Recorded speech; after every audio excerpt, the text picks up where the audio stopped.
네, 토지 보상과 관련해서 세무 부분에 대한 궁금증 해결해보는 시간 갖고 있습니다. 앞서 1편에서는 아주 전반적인 내용을 짚어봤다면 이제 2부에서는 사례별로 말씀을 주신다고 했으니까요. 이석영 세무사님과 계속해서 우리의 궁금증 해결을 해보도록 하겠습니다. 네, 세무사님, 농지인 경우 혜택이 더 많다고 들었어요. 어떤 혜택이 있을까요?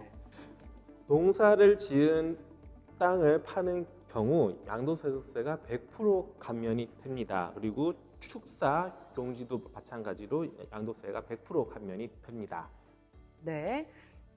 자격 농지는 세금이 100% 감면이 된다라는 말씀을 주셨습니다. 그러면 자경, 직접 경작을 했다라는 것을 입증을 해야 되는데 입증을 어떻게 해야 될까요? 자격을 입증하는 방법은 우리는 양도세는 실질과세의 원칙입니다. 그래서 실질적으로 내가 농사를 졌구나라는 것을 입증하면 되고요. 대표적인 방법은 농지 원부, 자경 증명서, 그리고 각종 농산물을 판매하고 비료를 사고 농기계를 산 그런 영수증들로서 입증을 할 수가 있습니다. 네, 자경을 입증하는 방법 설명을 해주셨습니다. 세무서님, 그러고요. 요즘에는 이 주택에 대해서 부동산 규제가 더 심하다고 하잖아요. 수용되는 경우는 어떤 게 있을까요? 수용의 경우만 적용되는 것은 아니지만 1세대 1주택 비과세가 있고 일시적 2주택 비과세가 있습니다. 하지만 최근 강도 높은 부동산 대책이 많습니다. 다주택자로서 부산 신도시 내에 주택이 수용되는 경우 해당 주택이 중과 배제 주택이 아니라면 다주택자 중과세에도 해당됩니다. 예를 들어 서울에 집이 하나 있고 하남에 집이 하나 있어요. 그러면 이 주택자로서 다주택자 중과세에도 해당이 됩니다. 그럼 또 세무사님, 공장을 운영하다가 수용되는 경우에 주의해야 할 사항은 어떤 게 있을까요? 일단 우리가 취득가액에서 건물분 감가상각비를 차감해야 합니다. 왜냐하면 사업을 하면서 종합소득세 신고를 할 때 이미 감가상각비로 비용 처리를 했기 때문입니다. 그리고 영업손실보상금은 양도세에는 포함이 안 된다라고 설명을 드렸는데요. 하지만 사업자의 종합소득세 총 수익 금액에는 포함이 됩니다.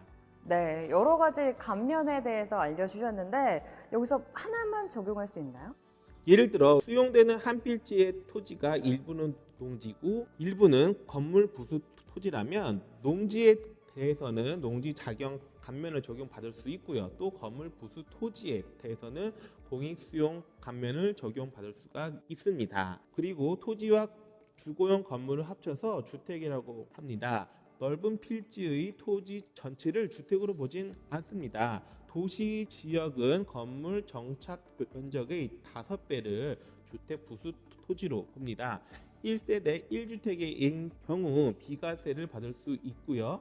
주택 부수 토지가 아닌 경우에는 공익 수용에 대한 감면을 받을 수가 있습니다. 또한 8년 이상 제촌 작용한 개발 제한 구역 내에 소재하는 농지와 창고 농지가 수용된 경우 농지는 자격 농지 감면을 받고 또 창고 및 창고 농지는 개발 제한 구역 감면 또는 공익 수용 감면을 받을 수도 있습니다. 여러 가지 감면 규정이 있습니다. 그리고 감면의 한도도 정해져 있습니다. 그래서 적용할 수 있는 감면을 하나하나 검토해 볼 필요가 있습니다. 네, 이렇게 해서 여러 감면에 대해서도 설명을 해주셨습니다. 네, 토지보상 세무편 이제 마칠 시간이 다가오고 있는데요. 세무사님, 마지막으로 한 말씀 해주신다면요? 네. 최근에는 대토 보상에 대한 관심이 많아졌습니다. 예전에는 대토 보상에 관심이 없었고 또 대토 보상을 해주지도 않았습니다. 요즘은 LH 등 사업 시행자가 적극적으로 대토 보상을 해주고 있습니다. 막대한 보상금이 다시 부동산 시장에 들어오는 것을 막고자 하는 정책 방향이라고 하고요. 그래서 이를 적극 활용해 보는 것이 좋아 보입니다. 또 상담을 하다 보면 보상금을 받아서 자녀에게 증여를 하고 싶어 하시는 분들이 많습니다. 또 자녀 명의로 부동산을 사줘도 되는가 여쭤봅니다. 증여는 10년간의 증여를 합쳐서 계산합니다. 배우자한테는 6억 원, 직계 좀비속한테는 5천만 원, 미성년자 직계 비속은 2천만 원, 또 기타 친족에게는 1천만 원의 공제가 적용이 됩니다. 공제 금액을 차감하고 1억 원까지는 10%, 5억 원까지는 20%, 10억 원까지는 30%의 증여세율이 적용이 됩니다. 요즘은 자녀 명의로 주택을 구입하는 것은 자금 조달 계획서를 제출해야 됩니다.